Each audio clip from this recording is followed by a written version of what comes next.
அடேங்கப்பா, டைல்ஸ் தரையில விழுவேன்னு பார்த்தா பஞ்சு தலகாணி மேல விழுவேன் போல இருக்கே.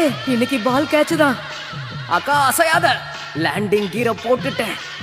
ஆண்டவரே, வாய்ப்புக்கு நன்றி. இன்னைக்கு ஒரு புடி. நல்ல வேலை புடிச்சிட்டேன் தம்பி. நான் பிடிக்க வேண்டியது நீங்க பிடிச்சிட்டீங்க. ஏன் உனக்கு இந்த வேலை? நீ வாங்குற இந்த 10-5 பிச்சைக்கு இது தேவைதானா? ஒரு விளம்பரம் பாரு, செய்யறதையும் செஞ்சு விட்டு முடிக்கிறத பாரு. திருவிழாவில காணாம போன புள்ள மாதிரி. ஏய், உன்னை தெரியுண்டா எனக்கு. என்னென்ன வேலைக்கு எப்படி எப்படி முடிய டைப்பா மாத்துவேன்னு எனக்கு தெரியும். இதெல்லாம் நம்ம கிட்ட வேண்டாம் மகனே. போ போடா. ஏய், இப்படி போடி போடி. காத்துல தூது